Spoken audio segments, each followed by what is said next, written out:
All right, welcome back to another video, y'all. Like, subscribe, and comment. I wanted to see what Dr. Umar had to say about this Nicki Minaj situation. And this Nicki Minaj situation, I'm still trying to understand a little grasp of what it is. But it looks like she's being canceled left and right. Despite on what she said, I never thought Nicki Minaj was good news anyway. Despite, someone put a song on back in the day when she was coming up, I'll bobble my head to it, One of my favorite songs is with her and Wiz Khalifa, True Colors. But nevertheless, Nicki Minaj, let's be honest, she hasn't done anything really tremendous for the woman. I mean, you know how many relationships and disputes I've been in because of Nicki Minaj? I've had full-on women I went on dates with and I said something wrong about Nicki Minaj. The whole date went to shit. So Nicki Minaj hasn't done really anything for us fellas. Really hasn't done anything for the woman. I mean, they're under her spell with her music. They think, she set this whole stigma and standard for this bad bitch era, which is, I'm gladly happy that it's done. And we're cleaning it up. All these bad bitches and all these Barbies that she's created, y'all done walked yourself into hell. Congratulations, because don't nobody want y'all. No one is going to want y'all. And y'all are going to literally y'all might as well just jump off the bridge. Nevertheless, let's jump into this video, see what Dr. Umar got to say, and yeah.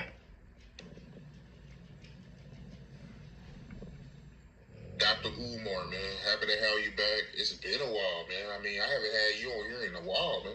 Yes, sir. Peace and Pan-Africanism has been 6 months. Christmas Day would make 6 months. Yeah, man. It's been forever, man, since me and you did an interview. But, we here now. It's a lot I want to ask you and get your take on. Nicki Minaj, how you feel about the backlash she getting right now? Yes, indeed. Yes, indeed. Nicki Minaj, I have always felt, in my opinion, is one of the most lyrically gifted female hip-hop artists that we've had this We century. can agree on that. Everybody can agree on that. As you know, she used to date Meek Mill at one point. And, he's a phenomenal artist. And her lyrics were not far behind his in terms of quality. So she's a very talented artist, very talented musician, a very beautiful woman. When I saw her interview with Erica Kirk, Charlie Kirk's widow, it almost blew my mind. I didn't watch the full interview, y'all. I was not aware. I gotta see. I'm getting little pieces. She had joined the Donald Trump bandwagon. So this past Sunday, December the 21st, she was in Phoenix, Arizona. It was Turning Point's USA Amerifest conference. So this is the conservative think tank, foundation, organization, and movement that Charlie Kirk helped to co-found. So she was interviewed by his widow, Erica Kirk, for about 30 minutes. And some of the stuff that Nicki Minaj said out of her mouth left me flabbergasted. What was she there for, bro? That's like, not even her. Donald Trump and J.D. Vance were heroes.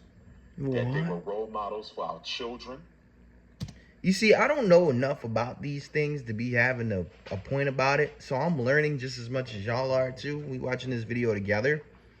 But outside of all this, of what he's saying, my main point still stands about Nicki Minaj. She has done nothing for the community really than what he just said. She makes good music. But she has led multiple women to a hellfire. Men too as well. Imagine how many bitches listen to her music, setting a nigga up, or tricking on a nigga, or a nigga tricking on her, or something bad. I don't know. She said that when they speak, she can tell that they're speaking for us, that they make us feel proud to be American. She said they paid her. They have given us a chance to beat the bad guys and win. She also said something to the effect that really bothered me.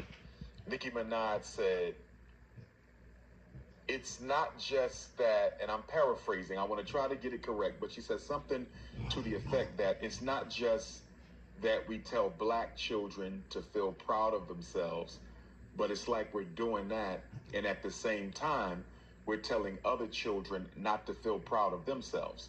And so I guess she was alluding to this false narrative that the conservatives are putting out there, that teaching black children black history and teaching white children the true history of America is somehow going to make white children feel bad about themselves. That bothered me because she's a black woman, or at least I thought she was. She clearly has black children. So are you saying you don't mind your children growing up in a society where they cannot be taught black history or the true history of America because some people feel it offends the self-esteem of white children? And this is so hypocritical, Art, because we've been in America 400 years at least under British North American control, and look at how the self-esteem and self-worth and self-value of black children has been and continues to be compromised for the benefit of the white child. And yet you're telling me...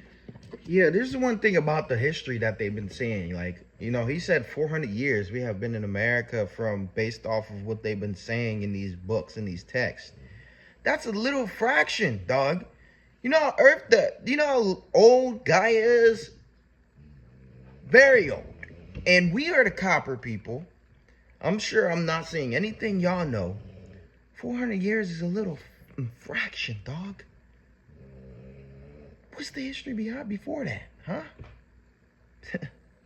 Come on. To implement a curriculum of corrective history, I know. where you're not insulting white people, you're not denigrating white people, you're simply making sure white children understand that the foundation of this country was laid and built and cemented on the genocide of Native Americans and the enslavement of African people. And not just the enslavement of African people, the dehumanization of African people. What a lot of people don't get, Art, is that although the United States of America was somewhat late to the international slave trade, even though they joined it rather late, the Portuguese had already been in it. The Swedes had already been in it. The British had already been in it. The Roman Catholic Church had already been in it. America was kind of late to the party. But once America got involved in the transatlantic slave trade, what we call the Ma'afa in African culture and in the conscious community, the Ma'afa, even though America was late, America would soon dominate the transatlantic slave trade. I don't think people understand, Art.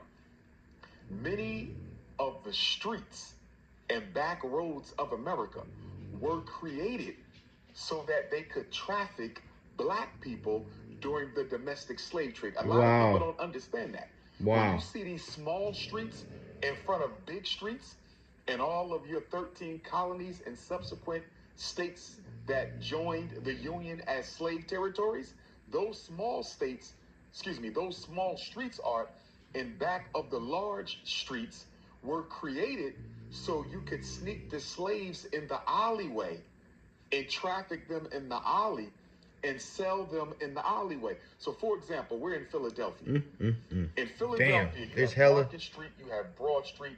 Those are your two major streets. You also have other major streets, but you have a lot of small streets. Yeah, we do. Sometimes when you go down these streets, your car can barely fit down these streets. And you say, well, why would they make a street this small? They did not make the street for the car. They made the street for the slave wagon.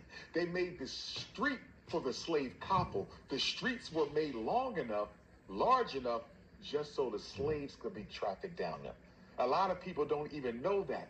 That the layout of many of America's major cities that were slave states that existed in slaves. I'm typing on the wrong thing, my bad, y'all.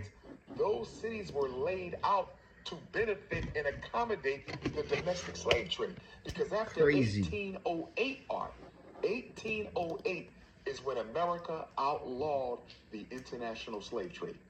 They did not outlaw slavery. They just outlawed the importation of Africans. Dog. So from 1804 until 1865, how did they get more slaves in America if you couldn't ship them in? They moved to a domestic slave trade, which means what? it means that they had to birth and create their own domestic slave system. And this is where you get the breeding farms.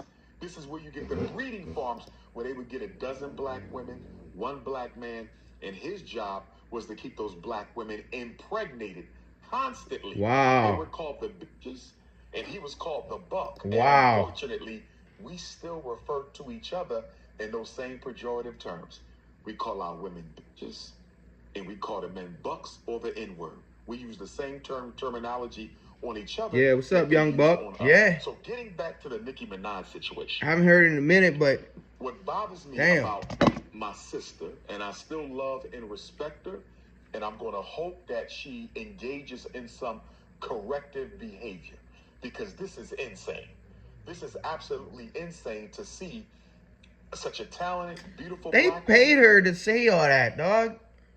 build her Because career. I'm gonna tell you why I think, and we gonna end the video because, like I said, y'all know these editing's crazy, but I think that why don't people look at her in the lens that I see her from? Like, Nicki Minaj is an enemy to the black culture, to the black woman. Am I the only one that feels like that? Like, if we do a whole video and a whole rundown, I mean, we can go and download Black People Meet app and go on that app, and all of them look like Nicki Minaj.